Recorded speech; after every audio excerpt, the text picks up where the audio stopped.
से, रहने से, खेलने से, क्रीड़ा करने से राजमहल के समस्त जितने भी सदस्य हैं सबको प्रसन्नता होती है। और कई दिनों के बाद तो हमें संतान का योग प्राप्त हुआ है। आप अगर यज्ञ की रखवाली करना ही चाहते हैं तो उसके लिए मैं चलता हूँ, मैं आपके साथ चलता हूँ। विश्वामित्र जी बोले, राजन, तुम्हें श्री राम पर संदेह हो रहा है, तुम उन्हें बालक समझ रहे हो, लेकिन अहम ते प्रतिजानामि हतौ तौ विद्धि राक्षसौ अहम वेद्मि महात्मानं रामम सत्य पराक्रमम। राम सत्य हैं और पराक्रमी हैं, मैं अच्छी तरह से जानता हूँ। प्रतिज्ञा पूर्वक कहता हूँ कि दोनों राक्षस राम के हाथ से मानो मरे हुए ही हैं, कोई इसमें संदेह की आवश्यकता नहीं है। इसलिए राजन, तुम संदेह मत करो, मेरा नाम विश्वामित्र है और विश्वामित्र नाम का मुनि कभी कमजोर कंधों पर भार नहीं रखता। मैं जानता हूं श्री राम के कंधे कितने मजबूत हैं। घानिष्यते तेन महान विपक्षः स्थास्यते येन रणे पुरस्तात् मामां महात्मन् परिभूरि योग्ये नमद्विधो न्यक्षति भारम अग्रम। ये विपक्षियों को मारेंगे, युद्ध में विजय प्राप्त करेंगे। मेरे जैसा महात्मा कभी कमजोर कंधों पर भार नहीं रख सकता। आप देखिए, जिनको हम काम सौंपते हैं, जो हमारे सलाहकार होते हैं, मंत्री होते हैं, काम करने वाले होते हैं, खास करके राजा के पास जो होते हैं, तो राजा उनकी योग्यता के अनुसार काम देता है। योग्यता के अनुसार उन्हें कार्यभार सौंपता है कि तुम्हें ये काम करना है, तुम्हें ये काम करना है। सबकी योग्यता अलग अलग है, सबकी बुद्धि का विकास अलग अलग है, शारीरिक क्षमता अलग अलग है, बौद्धिक क्षमता अलग अलग है। तुम नहीं जानते राजन, लेकिन मैं जानता हूं श्री राम की क्षमता क्या है। वशिष्ठ जी जानते हैं, वशिष्ठो की महातेजा ये चे मे तपसस्थिताः यदि मे धर्म लाभम तु यशश्च परमं भुवि।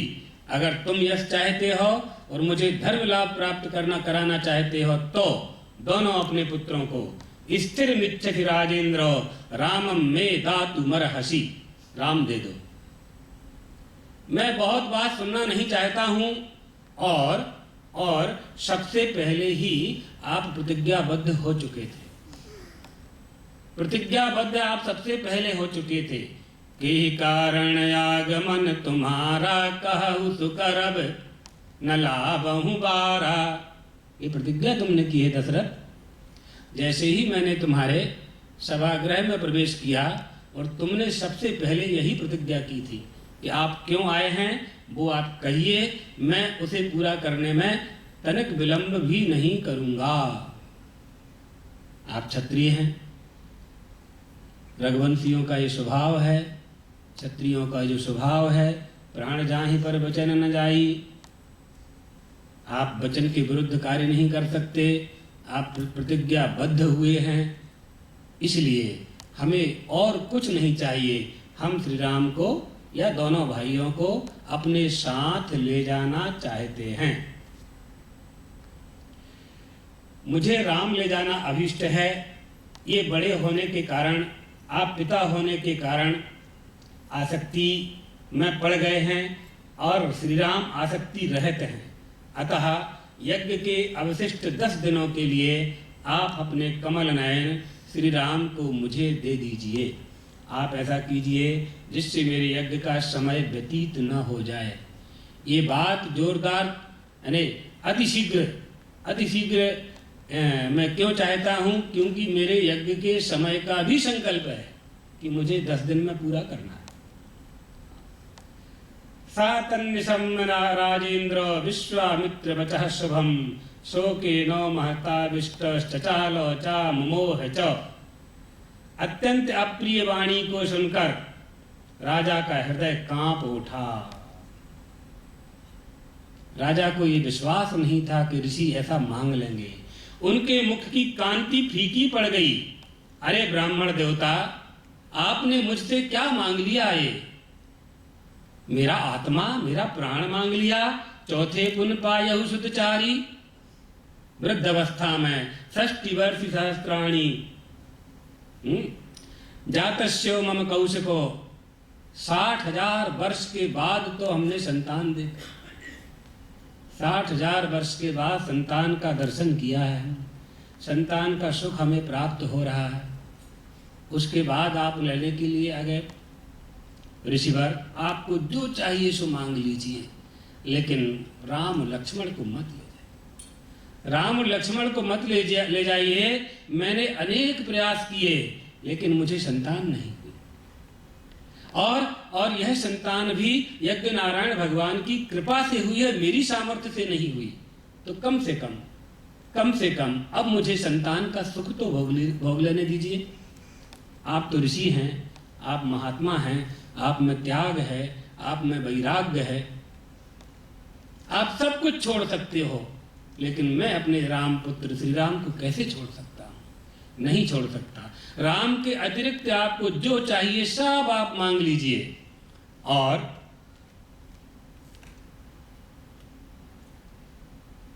सुनि राजा, तुलसीदास जी कहते हैं, सुनि राजा अति अप्रिय वाणी, हृदय कंप मुख दुति कुमलानी, मागहु भूम धैनु धन कोसा।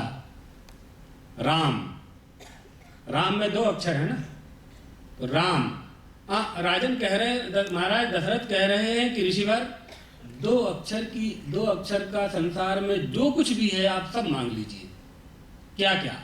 भूमि मांग लीजिए, 2 अक्षर है। धन मांग लीजिए, उसमें भी 2 अक्षर है। मागहु भूमि धैनु धन कोशा, जितनी मेरे राज्य कोष में संपत्ति है वो सब मांग लीजिए। भूमि धैनु धन कोश, धैनु यानी गाय। उस समय महात्माओं के यहाँ गाय ही सबसे बड़ी संपत्ति हुआ करती थी, गौ माता ही सबसे बड़ा धन था। हे मुनि, आप बड़े हर्ष के साथ मैं सर्वस्व देने के लिए तैयार हूं। और इतना ही नहीं ऋषिवर, देह प्राण ते कछु प्रिय नाही, सो मैं देहु निमिष इक माही। राम में भी 2 शब्द हैं, 2 अक्षर हैं, और प्राण में भी 2 अक्षर हैं। मांग लीजिए, प्राण दे देता हूं। राम को मत ले जाइए, क्योंकि ऐसे भी राम को ले जाने के बाद मेरे प्राण तो रहेंगे नहीं मेरे शरीर में, तो पहले ही आप ले लीजिए। कम से कम राम तो महल में रहेगा, और राम भी चला गया मेरे हाथ से, और प्राण भी चले गए मेरे शरीर से श्री राम के जाने के बाद। इससे अच्छा यह है कि मेरे प्राण ही आप ले लीजिए, मैं एक पल में दे दूंगा। देखो, सृष्टि जो है ना, सृष्टि परमात्मा के द्वारा निर्मित है। इस सृष्टि में मोह कब होता है? इस सृष्टि में मोह कब होता है? जब हम इस सृष्टि को अपनी बनाई हुई मानने लगते हैं। हमारा बालक है ये, हमारा बालक अगर छुट्टियों के समय वैकेशन में घूमने के लिए गोवा गया है, और जिस तारीख को बोल करके गया है उस तारीख को नहीं आता है, तो माता पिता को चिंता होने लगती है। लेकिन उस बालक के साथ स्कूल के 100 बच्चे और गए हैं स्कूल के टूर पर, उनकी साधारण संवेदना तो होती है उनके प्रति, लेकिन लालसा और कुशलता प्राप्ति की इच्छा सर्वप्रथम अपने पुत्र के प्रति होती है। हमें ऐसा लगता है कि वो हमारी सृष्टि है, ये जीव की सृष्टि है ना। 2 तरह की सृष्टि होती हैं, ईश्वर की सृष्टि और जीव की सृष्टि। जो ईश्वर की सृष्टि में जीवित है वो जीव की सृष्टि में नहीं है, और जो जीव की सृष्टि में जीवित है वो ईश्वर की सृष्टि में नहीं है। 2 व्यापारी विदेश गए व्यापार करने के लिए, तीसरा व्यक्ति उसी गांव का पहले से विदेश में व्यापार करता था। एक व्यापारी की वहां मृत्यु हो गई, तीसरा व्यापारी जो पहले से वहां व्यापार करता था वो अपने देश वापस आने लगा। तो उन 2 व्यापारियों में जो एक व्यक्ति जिसकी मृत्यु नहीं हुई थी, जीवित था, उसने कहा कि भैया उस समय तो ये सब साधन नहीं थे ना, मोबाइल, टेलीफोन और ये सब, समुद्र से ही यात्रा होती थी। तो उसने संदेश भेजा कि गांव में जाकर के कह देना कि आपके जो पिताश्री यहाँ व्यापार करने आए थे उनका शरीर नहीं रहा। वो व्यक्ति चला गया, वापस लौट करके गांव आया और गांव में उसने उल्टी खबर दे दी। जो जीवित था उसके घर में कह दिया कि उसकी मृत्यु हो गई है, और जिसकी मृत्यु हो गई थी उसके घर में जाकर के कह दिया कि वो कुशलता से है। अब देखिए, तो जिसके घर में जीवित था व्यक्ति, जिसका पिता जीवित था, उसके पुत्रों ने, वो पुत्र तो सब शोकमग्न हो गए, दुखी हो गए, सब विलाप करने लगे, रोने लगे। और जिसके घर में मृत्यु हो गई थी उसके घर में मिठाई बंटने लगी। आप देखिए, ईश्वर की सृष्टि में जो जीवित है वो जीव की सृष्टि में नहीं है, उसकी मृत्यु हो गई है। और ईश्वर की सृष्टि में, जीव की सृष्टि में जो जीवित है वो ईश्वर की सृष्टि में नहीं है। यही बात ये सरलता से बताई हमने। ऐसे इसका अच्छा उपदेश है, जीव की सृष्टि किसे कहते हैं और ईश्वर की सृष्टि किसे कहते हैं। अंत में विद्यारण्य स्वामी कहते हैं कि जीव की सृष्टि है ही नहीं, अंत में सबका निषेध कर देते हैं। तो ये शब्द करते हैं वो कि जीव की सृष्टि है ही नहीं, ईश्वर की ही सृष्टि है। ईश्वर की सृष्टि क्या है? ईश्वर सोने से दागीना बना, तो सोने का जो दागीना है वो स्वर्ण से विलक्षण है। स्वर्ण से गले का हार, कंगन, अंगूठी, कान का कुंडल, नाक की नथनी, पायजेब इत्यादि जितने भी आभूषण हैं ये सोने से बने, लेकिन स्वर्ण से भिन्न नहीं है, ये स्वर्ण से विलक्षण हैं। मिट्टी के जितने भी बर्तन बने वो मिट्टी से विलक्षण हैं, लेकिन मिट्टी से अलग नहीं है, मिट्टी से भिन्न नहीं है। तो पूरी जितनी सृष्टि है वो ब्रह्म से भिन्न कैसे हो सकती है? ब्रह्म से विलक्षण है वो, ये बात समझनी चाहिए। विलक्षण का अर्थ क्या है? तो राम जो हैं, श्री राम जो हैं दशरथ से भिन्न नहीं हैं, श्री राम दशरथ से विलक्षण हैं। और श्री राम भगवान विष्णु से भिन्न नहीं हैं, भगवान विष्णु से विलक्षण हैं। और श्री राम के द्वारा बनाई गई सृष्टि श्री राम से भिन्न नहीं है, श्री राम से विलक्षण है। ये ईश्वर की सृष्टि। जैसे केयूर कुंडल आदि विलक्षण माने जाते हैं, इसी तरह से जैसे गिरगिट रंग बदलता है, चलता है तो दूसरे कलर उसके हो जाते हैं चलते समय। ककलास, संस्कृत में उसको ककलास कहते हैं। तो उसका जो रंग है वो रंग तो बदलता है, लेकिन वो रंग गिरगिट से भिन्न नहीं है, वो रंग गिरगिट से भिन्न नहीं है। महाराज दशरथ श्री राम को नहीं छोड़ पा रहे, विश्वामित्र मुनि के चरणों में गिर पड़े महाराज दशरथ। ऐसा अन्याय मेरे साथ मत कीजिए ऋषिवर, मैं आपकी अवज्ञा भी नहीं कर सकता और मैं राम को भी नहीं दे सकता, कोई उपाय आप बताइए। इयम अक्षोहिणी सेना, इयम अक्षोहिणी सेना यस्याहं पतिरीश्वरः अनयो सहिता गत्वा योद्धा हम तैर्निशाचरैः। यह मेरी अक्षोहिणी सेना है, इसको ले चलिए। इस सेना के साथ मैं स्वयं चलकर उन निशाचरों के साथ युद्ध करूंगा। मैं स्वयं हाथ में धनुष लेकर के सामने रह करके आपके यज्ञ की रक्षा करूंगा, और जब तक इस शरीर में प्राण रहेंगे तब तक मैं निशाचरों के साथ लड़ता रहूंगा। मेरे द्वारा सुरक्षित होकर आपका नियम, आपका अनुष्ठान निर्विघ्न पूर्ण हो जाएगा। ऋषिवर महाराज के, विश्वामित्र जी के महाराज दशरथ ने चरण पकड़ लिए, पैर पकड़ करके कह रहे हैं मेरा राम अभी बालक है। पुत्र मान रहे हैं ना, पुत्र है, पुत्र भाव बन गया है। मेरा राम अभी बालक है, युद्ध की विद्या का ज्ञान नहीं है, युद्ध कभी सीखा नहीं है, लड़ने कभी अयोध्या से बाहर गया नहीं है। अभी तो ये राम अयोध्या के आंगन में खेलता है और ज़्यादा से ज़्यादा सरयू के किनारे तक अपने भाइयों के साथ जाता है, इतनी ही इनकी योग्यता है। अभी तो इनका अध्ययन भी बाकी है, पढ़ाई भी अभी इनकी पूरी नहीं हुई है। इसलिए आप श्री राम को छोड़ दीजिए। मैं युद्ध की विद्या जानता हूँ। मेरे सामने, मेरे बलाबल के सामने, मेरे बल के सामने कोई भी निशाचर टिक नहीं सकता। इसलिए नृपश्रेष्ठ, आप मेरे राम को न ले जाइए, ये अभी युद्ध की कला में निपुण नहीं हैं। इसलिए और कोई उपाय आप अगर जानते हों तो आप बताएं, मांग लें, मैं आपको देने के लिए तैयार हूँ।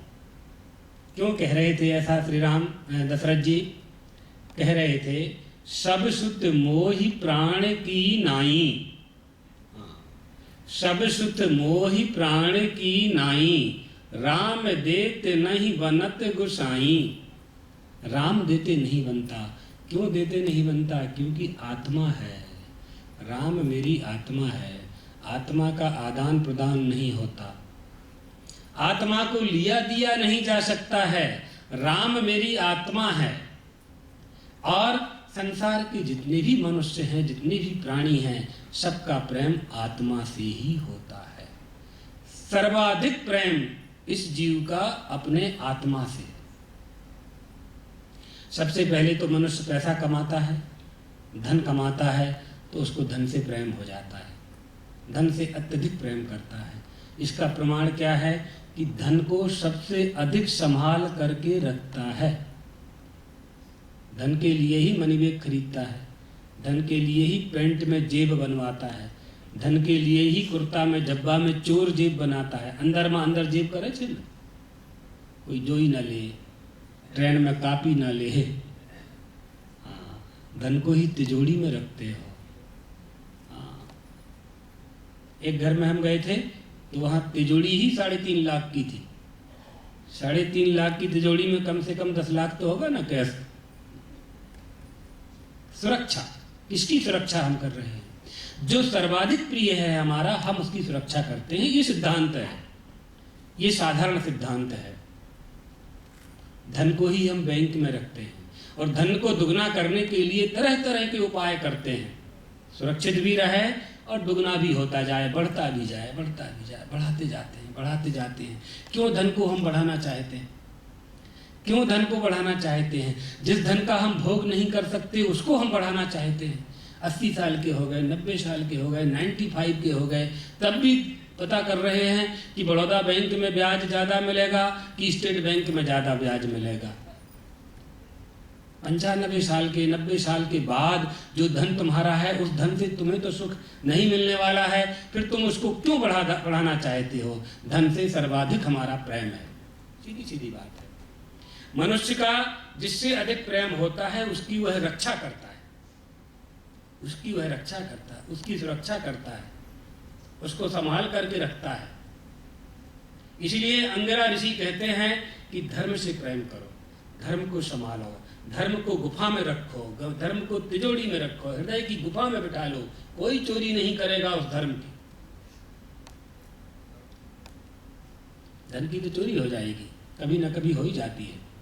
और ज़्यादा इकट्ठा कर लिया तो नहीं हुई चोरी, चोरी नहीं हुई तो दूसरे चोर ले जाते हैं, छल करके ले जाते हैं, टैक्स वाले ले जाते हैं। अभी हमारा केवल यहाँ बताने का प्रयोजन है कि ये व्यक्ति वित्त से सबसे अधिक प्रेम करता है। वित्त के बाद अगर ये प्रेम करता है, वित्त के बाद अगर ये प्रेम करता है सबसे ज्यादा, तो अपने पुत्र से प्रेम करता है। वित्त से अधिक प्रेम इसका अपने पुत्र में होता है। कभी पुत्र अगर कारागार में चला गया, जेल में चला गया, तो पैसा भर करके जमानत, जामीन लेकर के उसको छुड़ा लाते। अपने मकान के दस्तावेज, खेती की ऋण पुस्तिका, बही इत्यादि रख करके 7 बार ना उतारा राखी ने, इन्हें छुड़ा भी नहीं ले गया। तो वहाँ धन से अधिक तुम्हारा प्रेम अपने पुत्र से हुआ, तभी ना धन आपने खर्च किया। तो सर्वाधिक प्रेम आपका धन की जगह पुत्र से हो गया। और जब गरीबी आती है, जब परेशानी आती है, जब मनुष्य संकट में आता है, तो अपने शरीर को बचाने के लिए, अपने प्राण को बचाने के लिए, अपने प्राणों की रक्षा के लिए पुत्र को भी बेच देता है। अर्थात पुत्र को भी स्टेशन पे छोड़ देता है कि जाओ भीख मांगो। पुत्र को भी झोंक देता है कि जाओ तपते हुए जहाँ गर्म लोहे का काम होता है वहाँ जाके मजदूरी करो। पूरे दिन भर लथपथ होकर के पसीना होता है वो बेटा, और तब जाकर के 100-200 रुपया कमा के लाता है, तब आटा दाल खरीदते हैं, तब प्राणों की रक्षा होती है। तो सर्वाधिक प्रेम कहाँ हो गया? प्राणात्मा से। वित्त से अधिक प्रेम पुत्र से, पुत्र से अधिक प्रेम हमारे प्राणात्मा से।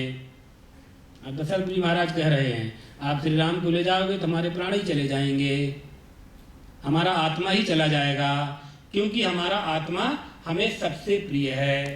प्राण और इंद्रियां, प्राण और इंद्रियां सब सर्वाधिक प्रेम कहाँ हो गया?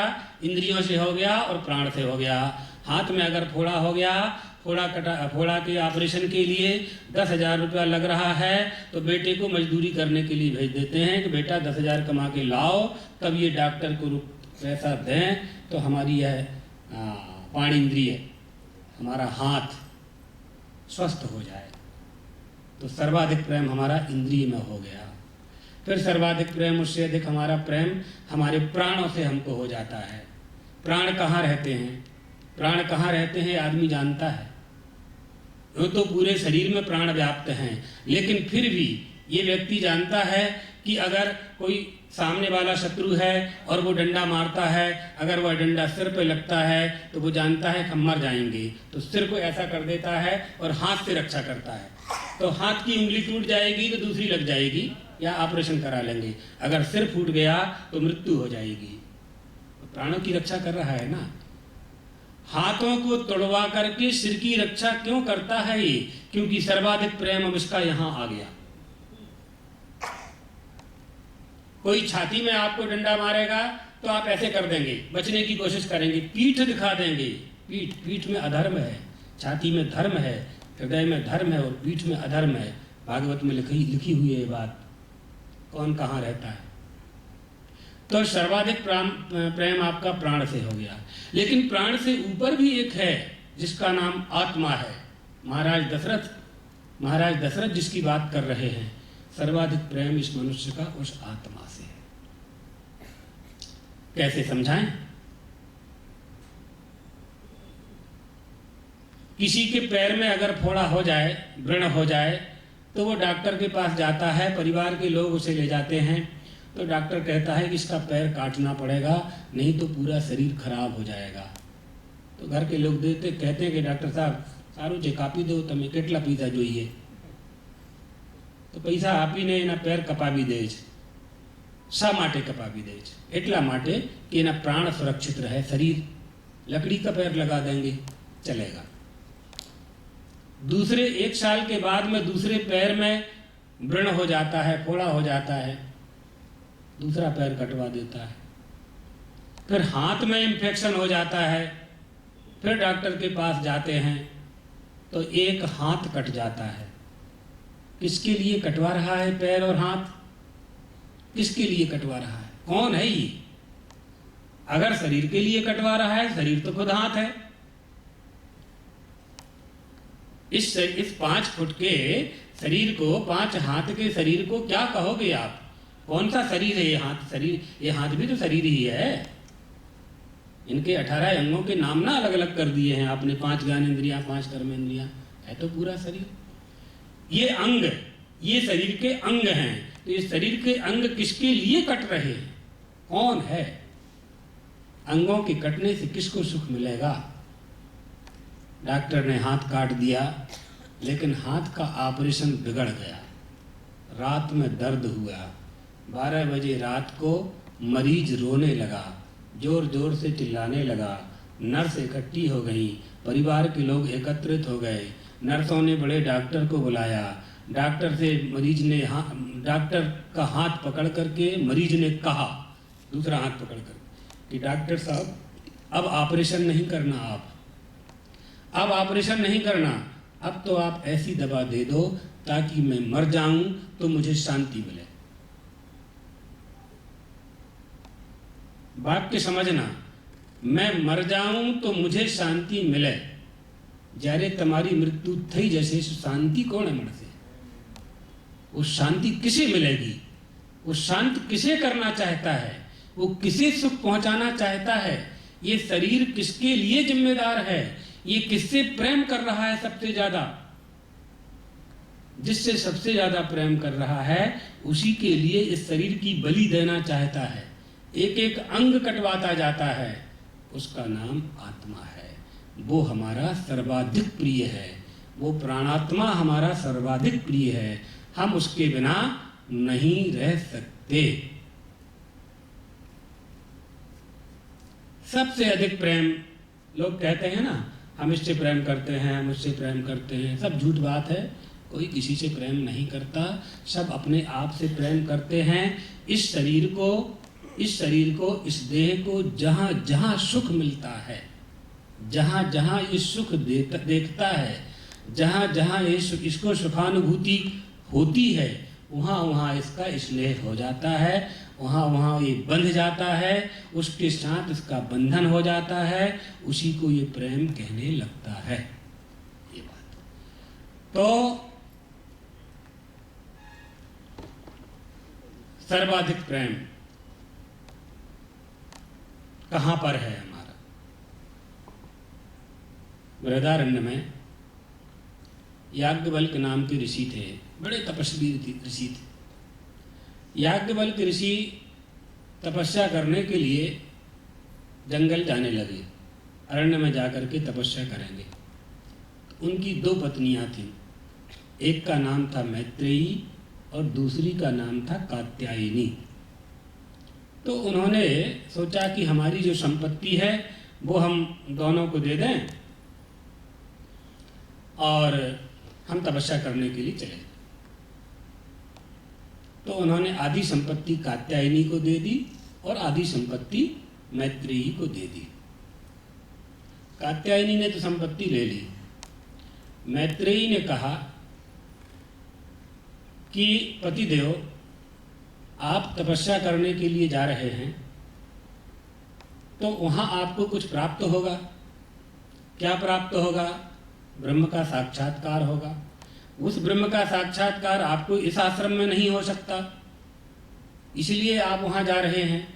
जब आपको यहाँ इस आश्रम में ब्रह्म का साक्षात्कार नहीं हो सकता है तो मुझे भी कैसे होगा? क्या इस संपत्ति से मुझे परमात्मा की प्राप्ति हो जाएगी? याज्ञवल्क्य ने कहा, नहीं। तेना हम किम कुर्याम, फिर मैं इसे लेकर के क्या करूंगी? अगर इस संपत्ति से मुझे ब्रह्म प्राप्ति, परमात्मा प्राप्ति नहीं होगी, मुझे सुख और शांति नहीं मिलेगी, तो मैं इसे लेकर के क्या करूंगी? मैं भी आपके साथ चलूंगी। याज्ञवल्क्य जी ने कहा, मैत्रेयी, तुम हमको पहले से ही प्रिय थी, आज तो और तूने हमारा हृदय जीत लिया, चलो। और मैत्रेयी याज्ञवल्क्य जी के साथ जाती हैं, वहाँ तपस्या करती हैं। तपस्या करते हैं याज्ञवल्क्य जी, भगवान का ध्यान करते हैं। वहीं उसी उपनिषद में यह प्रसंग है कि मैत्रेयी ने याज्ञवल्क्य जी से एक बार प्रश्न किया, और प्रश्न यही था कि ये मनुष्य सबसे अधिक प्रेम किससे करता है? यह प्रश्न था। तो याज्ञवल्क्य जी ने वहाँ कहा, नावा अरे पत्युः कामाय पति प्रियो भवति, आत्मनस्तु कामाय पति प्रियो भवति। अरे मैत्रेयी, कोई किसी से प्यार नहीं करता, सब अपने आत्मा से प्यार करते हैं। अपने आत्मा से प्यार के कारण तत्त संबंधी साधनों से प्यार करने लगते हैं, लेकिन उनके जो प्यार का फल है वो आत्म सुख ही है। इसलिए कोई किसी से स्नेह नहीं करता, सब अपने पति पत्नी के लिए प्रिय नहीं है, बल्कि अपने लिए प्रिय है। कैसे? दाखिला, किसी का किसी से विवाह हो जाए, एक लड़का लड़की पति पत्नी हो गए, पत्नी अच्छी है, सदाचारणी है, कुछ दिनों के बाद पति दुराचारी हो जाता है, नशा करने लगता है, जो नहीं करना चाहिए वो करने लगता है, पत्नी को अच्छा नहीं लगता, एक बार समझाती है, 2 बार समझाती है, 4 बार समझाती है, जब पति नहीं मानता है तो घर छोड़ करके चली जाती। कौन किससे प्यार कर रहा है? पति का जो शरीर था तुमने उससे विवाह किया था, उससे प्यार किया था, उससे तुम्हारा प्रेम था कि पति के दुर्गुणों से और सद्गुणों से विवाह किया था? किससे प्यार था तुम्हारा? निश्चित रूप से पति के गुणों से प्यार था, और वह तद्गुण जो इस आत्मा को, इस प्राणात्मा को चाहिए थे, वो पति में जब प्राप्त नहीं हुए तो वो छोड़ के चले। यही बात उल्टी कर दो पत्नी के लिए। कई पुरुष भी पत्नियों को छोड़ देते हैं दुर्गुणों के कारण। तो स्नेह कहाँ है हमारा? हमारा गुण में स्नेह है, गुणों में है कि धर्म में है कि क्रिया में है कि द्रव्य में है कि पदार्थ में है कि व्यक्ति में है कि जाति में है कि संबंध में है? कहाँ प्रेम है? नावारे, एक उदाहरण और दिया, ऐसे कई उदाहरण दिए हैं लेकिन हम एक ही सुनाएंगे आपको। नावारे पुत्राणाम कामायो पुत्रः प्रिया भवति, आत्मनस्तु कामायो पुत्राः प्रिया भवन्ति। पुत्र पिता के लिए प्रिय नहीं होता, बल्कि पुत्र से पिता को सुख मिलता है, इसलिए पिता पुत्र से प्यार करता है। कई पुत्रों को पिता अपने घर से निकाल देते हैं ना। क्यों निकाल देते हैं? जब आपका पुत्र है तो कोई भी पिता अपने पुत्र को, अपनी संतान को तो दुखी देखना नहीं चाहता, क्योंकि कोई भी व्यक्ति, कोई भी पुरुष अपने अंग को भंग देखना नहीं चाहता। अंग है ना, अंग क्या है? हाथ पैर नाक आंख नाक कान, ये सब अंग हैं। तो कोई भी व्यक्ति अपने अंग को भंग देखना नहीं चाहता, भ्रष्ट देखना नहीं चाहता, दुखी देखना नहीं चाहता। यहाँ तक कि नाखून को भी नेल कटर से नाखून कट जाए तो तुरंत टिंचर लगाता है, और क्या क्या दवा होती, पट्टी अट्टी करता है। क्यों करता है? नहीं दुखी देख सकता। तो पुत्र तो उसके पूरे सर्वांग शरीर से निर्मित हुआ एक पुतला है। आत्मा वही जायते पुत्रा। और उपनिषद तो यहाँ तक कहते हैं कि पिता पुत्र पैदा नहीं करता, बल्कि स्वयं पुत्र बनकर के पैदा होता है। लो, प्रमाण है उसके, स्वयं ही पुत्र बनकर के पैदा होता है। उस पुत्र को, जो पुत्र पिता की इच्छा पूरी नहीं करता है, वह पिता पुत्र को निकाल देता है, या पुत्र स्वयं निकल जाता है। दोनों ही बात है। किससे प्यार हुआ हमारा? गुण से हुआ, कामना से हुआ, उसकी वृद्धि से हुआ, उसके धन से हुआ। नारद भक्ति सूत्र में प्रेम के 6 सूत्र बताए। गुण रहितम, कामना रहितम, प्रतिक्षण वर्धमानम, अनिर्वचनीयम, सूक्ष्मतरम, अनुभव स्वरूपम प्रेम। ये 6 लक्षण प्रेम के। प्रेम जो होता है वो गुण रहित होता है। अगर किसी के गुणों को देख करके आपने प्रेम किया तो गुणों के न रहने पर आपका प्रेम भी नष्ट हो जाएगा, गुणों के साथ चला जाएगा। किसी कामना के साथ, कामना को लेकर के आपने किसी से प्रेम किया कि हम इससे प्रेम करेंगे तो हमें यह वस्तु मिलेगी, वो वस्तु नहीं मिली तो आपका प्रेम खत्म, तो व्यापार हुआ ना। तो प्रेम शब्द तो बड़ा निर्मल है, बड़ा पवित्र है। प्रेम शब्द बहुत ही स्वच्छ है, प्रीति बढ़ाने वाला है, दिल में, अपने मन में, हृदय में करुणा पैदा करने वाला है, दया पैदा करने वाला है, दूसरों का कल्याण करने वाला है। सुंदरता को देख करके अगर आपने किसी से प्रेम किया और आपका उससे प्रेम हो गया, और किसी ने उसके चेहरे पर तेजाब डाल दी, सुंदरता उसकी बिगड़ गई, आपने उससे प्रेम करना छोड़ दिया, तो आपने उससे प्रेम किया था कि उसकी सुंदरता से प्रेम किया था? धन को देख करके आपने प्रेम किया किसी से, धन चला गया उसका, गरीबी आ गई, व्यापार में नुकसान हो गया, पार्टी बैठ गई, पीढ़ी का दिवालिया निकल गया, हमने उससे प्रेम करना बंद कर दिया। ये नीति नहीं है, ये धर्म नहीं है, ये प्रेम के लक्षण नहीं है। प्रेम तो गुण रहित होना चाहिए, कामना रहित होना चाहिए और प्रतिक्षण वर्धमानम, बढ़ता रहे, हमेशा बढ़ता रहे, हमेशा बढ़ता रहे। ये प्रेम हमेशा बढ़ता रहे, घटने का नाम ही ना ले। नशा चढ़ गया तो चढ़ गया, पर उतरना क्या है? राम के नाम का नशा चढ़ गया, राम के नाम का प्रेम हो गया तो बस हो गया, पर उससे नीचे थोड़ी उतरना है। अनिर्वचनीयम, जब प्रेमी प्रेमी मिलते हैं, दोनों का गला भर आता है तो आंख में आंसू आ जाते हैं, होठों में कंपन होने लगता है, बोल नहीं पाते, वाणी नहीं निकलती। अनिर्वचनीय, व्यक्त नहीं किया जा सकता। प्रेम किसे कहते हैं, इसको व्यक्त नहीं किया। और अनुभव स्वरूपम, प्रेम अनुभव है। अनुभव कैसे है?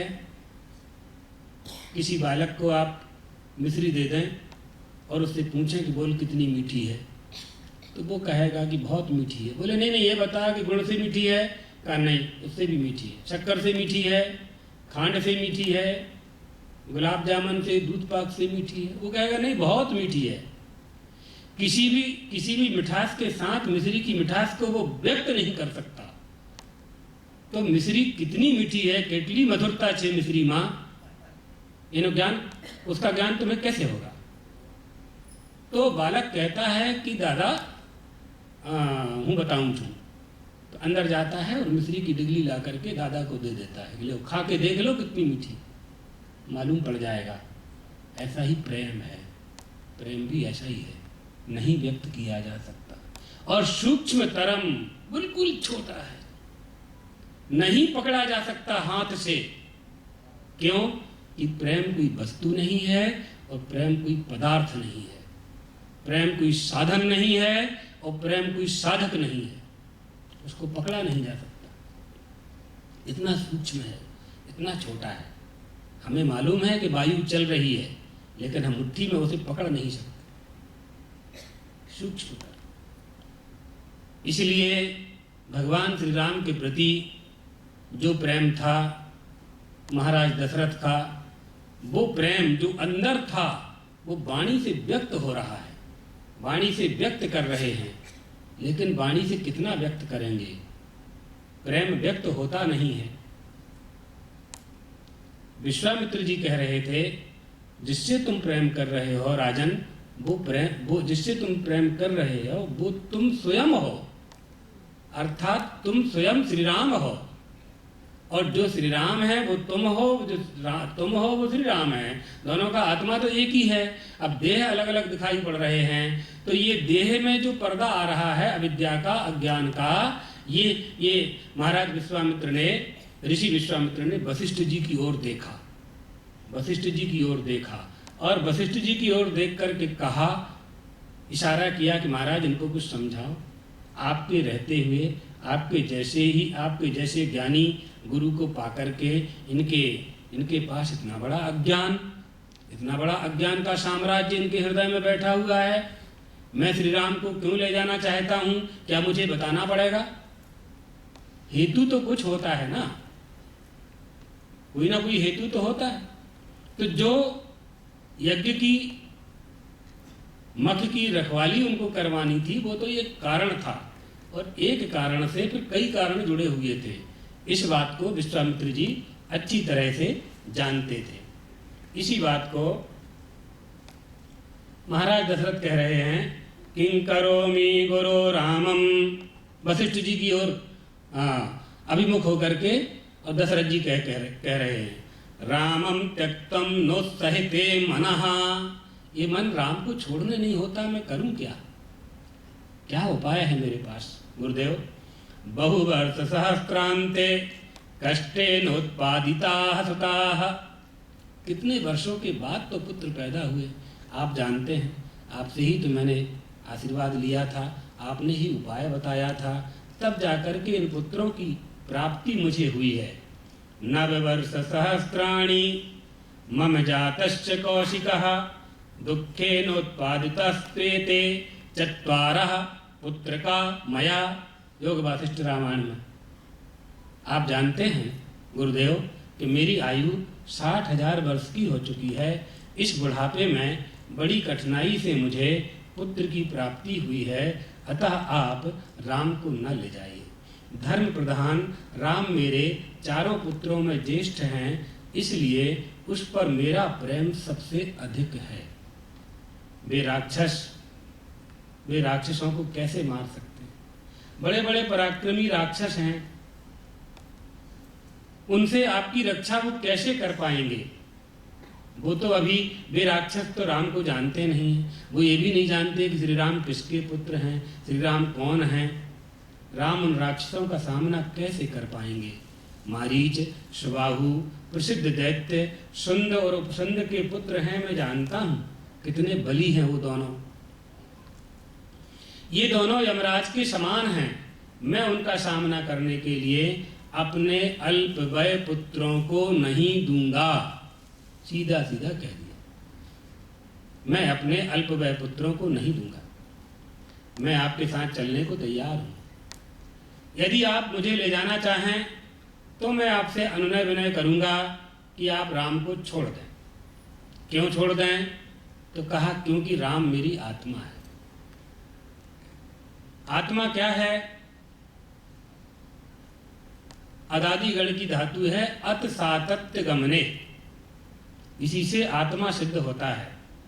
अत ममिन आत्मन अतति संतत भावेन जागृतादि सर्वासु अवस्थासु अनुवर्तते सह आत्मा यच्चाप्नोति यदा दत्ते यच्चाति विषयानः यश्चास्य संततो भावा तस्मात् आत्मेति कथ्यते। आत्मा शब्द है। सब लोग आपस में व्यवहार में कहते हैं कि भाई हमारे आत्मा को दुखी मत करो, इसलिए हमें बात समझा रहे हैं। पहले ये समझ लें कि आत्मा किसे कहते हैं। आत्मा में न सुख होता है और न दुख होता है। पहले तो ये बात समझ लो। सुख और दुख उसमें होता है जो पैदा होता है और मरता है। तो जो पैदा होता है उसमें सुख भी पैदा होता है, जो मरता है उसमें सुख भी मरता है उसके साथ। जिसमें जो पैदा होता है उसमें सुख भी पैदा होता है और दुख भी पैदा होता है। संसार के जितने भी मनुष्य हैं, संसार के जितने भी प्राणी हैं, वो सुख प्राप्ति के लिए उपाय करते हैं। विदुर जी मैत्रेय जी से पूछ रहे हैं ना, सुखाय कर्माणि करोति लोके न तै सुखम वान्यदुपारमं वा विन्देत भूयस्तथैव दुःखम यदत्र युक्तम भगवन् वदेन्नः। हमारे लिए बताने की कृपा करें कि संसार के प्राणी सुखाय कर्माणि, सुख के लिए ही कर्म करते हैं, पर सुख प्राप्ति उन्हें क्यों नहीं होती? क्यों उन्हें शांति नहीं मिलती? क्यों मनचाहा धन नहीं मिलता? क्यों मनचाहा स्थान नहीं मिलता? क्यों मनचाहा यश नहीं मिलता? और प्रयत्न हम सब करते हैं, ये बात सही है, प्रयत्न भी करते हैं सब लोग। न तई सुखम वान्य दुपारमं वा, नहीं मैत्रेय भगवान, केवल इतना ही नहीं, ज्यों ज्यों ये सुख प्राप्ति का उपाय करता है उतना इसे दुख मिलता है।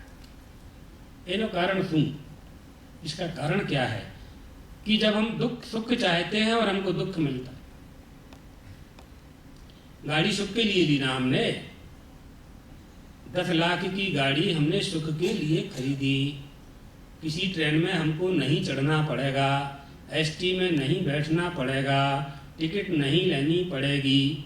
एक बार पेट्रोल भरवाया और पहुंच गए बम्बई, टंकी फुल कराने से कहीं रुकना ही नहीं हमको,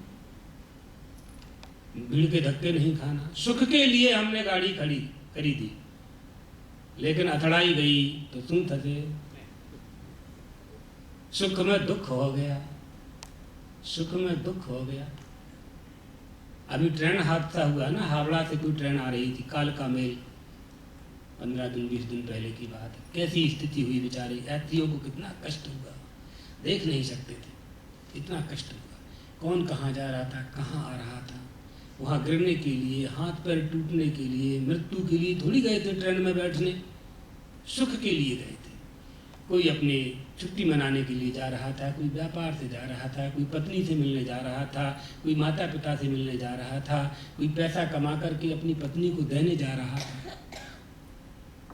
दुख मिला ना, चाहा था क्या वह दुख? हमने नहीं चाहा था, और क्यों मिलता? तो सुख प्राप्ति, सुख शब्द का भी अर्थ जो लोग समझते होंगे बहुत सारी बात है, लेकिन प्रायः लोग नहीं समझते हैं। आटा दाल चावल रोटी खाने में जो स्वाद मिलता है उसी को शायद सुख मान लेते हैं बहुत से लोग। तो सुख इसके ऊपर है। तो सुखाय कर्माणि करोति लोके, जब सुख के लिए हम प्रयत्न करते हैं, जितनी जहमत जितनी मेहनत हम करते हैं सुख के लिए कर, तो दुख हमको क्यों मिलता? मैत्री जी ने कहा, जिस रीति से सुख प्राप्ति की जाती है, सुख प्राप्ति का जो साधन है उसका यह मनुष्य पालन नहीं करता, इसलिए इसको सुख की जगह दुख मिलता है। एक लाइन में ये उत्तर है, लेकिन वहाँ तो पूरे अध्याय के अध्याय लिखे हैं, और भागवत जी में प्रसंग आएगा तो थोड़ा बताएंगे। आपनोति आपनोति व्यापनोति स आत्मा सर्वम समापनोति।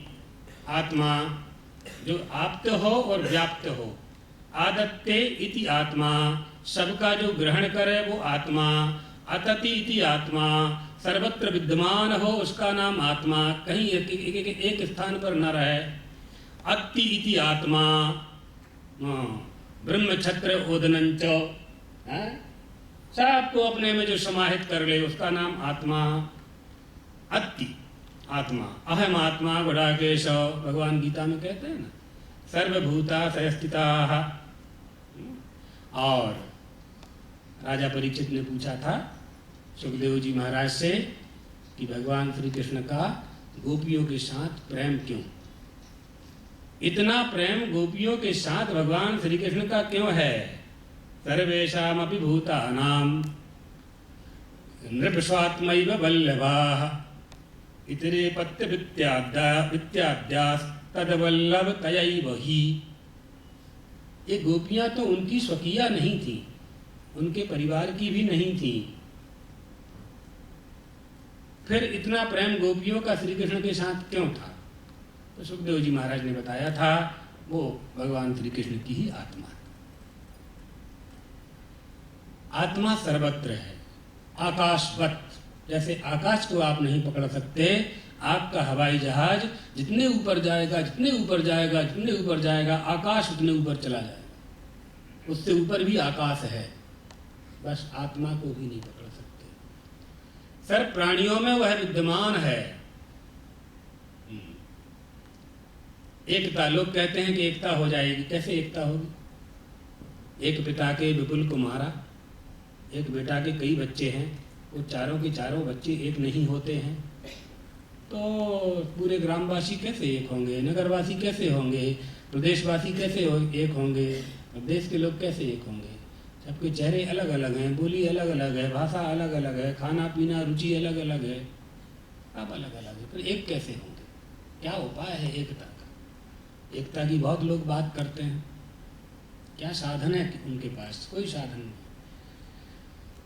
हमारे ऋषियों के पास वो विज्ञान है एकता का। वो कहते हैं कि आत्मा के संबंध से हम सब एक हो सकते हैं, आत्मा के संबंध से सब एक हो सकते हैं।